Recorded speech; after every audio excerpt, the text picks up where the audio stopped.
السلام علیکم ورحمۃ اللہ وبرکاتہ۔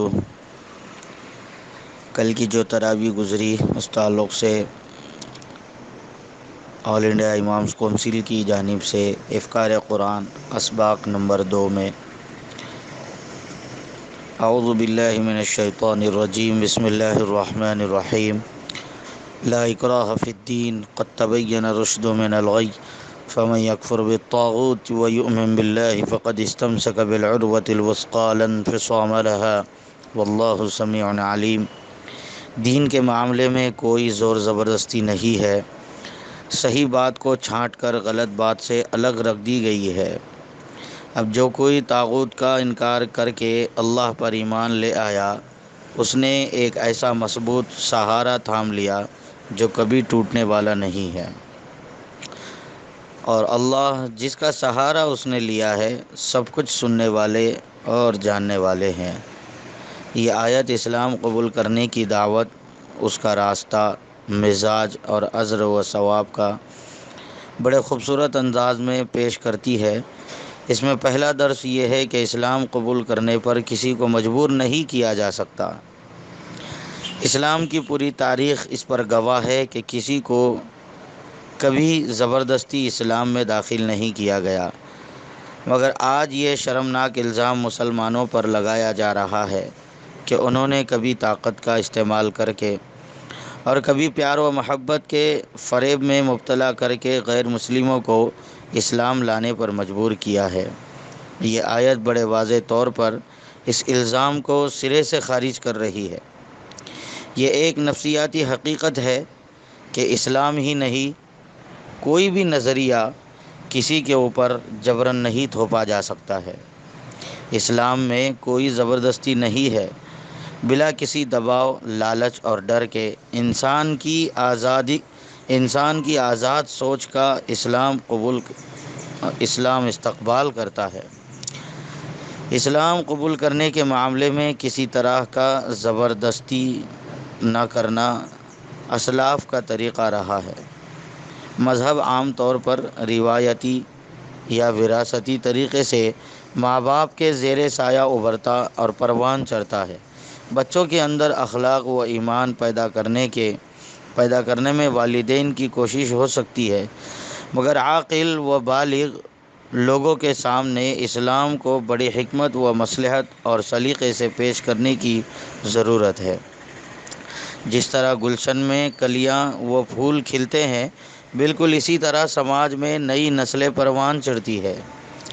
ان تک حق کا پیغام پہنچانا ہر ایمان والے کی ذمہ داری ہے۔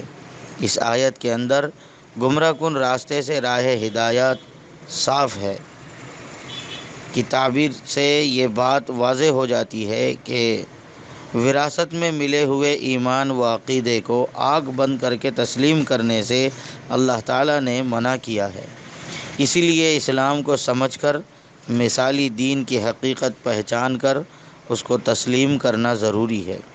تبھی پتہ چلے گا کہ خدائی فلسفہ ہدایت ایمانی اور نظریاتی اعتبار سے ضلالت و گمراہی سے کس قدر الگ ہے۔ انسان کے ذریعے گڑھے ہوئے عقیدے اور مذاہب کا تجزیہ بتاتا ہے کہ ان میں براہ راست یا بالواسطہ انسانوں پر کس قدر ظلم و تشدد ہو رہا ہے۔ اس کے بالمقابل جب اسلام کا تجزیہ کرتے ہیں تو اس میں انسانی بھلائی اور خیر خواہی کے سوا کچھ بھی نظر نہیں آتا۔ اس طرح کی آزادانہ اور مخلصانہ تحقیق ہی انسان کو حق سے زیادہ قریب کرتی ہے۔ طاغوت کا انکار اور اللہ تعالیٰ پر ایمان لانا در حقیقت ایمانی کلمہ لا الہ الا اللہ کی طرف اشارہ کر رہا ہے۔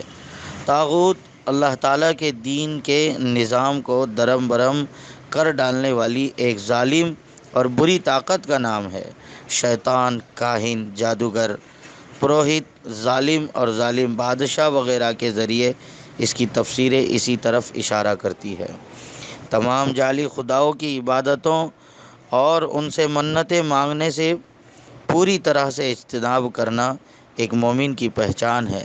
صرف اللہ رب العزت کی عبادت کرنی چاہیے اور اسی سے مدد مانگنی چاہیے جو قادر مطلق اور علیم و بصیر اور فعال لما یرید ہے۔ مذکورہ بالا آیت ایک مومن سے یہی تقاضا کرتی ہے۔ اس عقیدے سے ہر کسی شخص کو مضبوط سہارا تھامنے اور اس کو مضبوطی سے پکڑنے کا احساس پیدا ہوگا۔ طاغوتی اثرات کے شکار افراد کے اندر ڈر، خوف، احساس کمتری، حسرت، عداوت، توہم پرستی، مراسم پرستی جیسی بیماریاں صاف صاف دیکھی جا سکتی ہے۔ جب یہ طاغوتی تصور ذہن پر قابض ہو جاتا ہے تو پوری زندگی تباہ ہو جاتی ہے۔ اس کے برعکس اللہ تعالیٰ پر ایمان دل کو روشنی، طاقت، ہمت، بلندی، احساس، عزت، خود اعتمادی، قناعت اور توکل عطا کرتا ہے۔ طاغوت یعنی غیر اللہ کو ماننے والا خواہ کتنا ہی طاقتور کیوں نہ ہو وہ کمزور ہوتا ہے، اور ایک اللہ پر یقین رکھنے والا خواہ کتنا ہی کمزور کیوں نہ ہو وہ طاقتور ہوتا ہے۔ رسول اللہ صلی اللہ علیہ وسلم کا فرمان ہے، اہل ایمان کا معاملہ بھی عجیب ہے، اس کے تمام امور خیر ہیں، غیر ایمان والا اس کا تجربہ نہیں کر سکتا۔ کوئی خیر حاصل ہو تو وہ شکر ادا کرتا ہے اور وہ اس کے لیے خیر کا سبب بنتا ہے، اور اگر کوئی مصیبت آ جائے تو وہ اس پر صبر کرتا ہے اور وہ اس کے لیے خیر کا سبب بنتا ہے۔ اللہ ہم سب کو کہیں سنی جانی والی باتوں پر بے انتہا عمل کرنے کی توفیق عطا فرمائے۔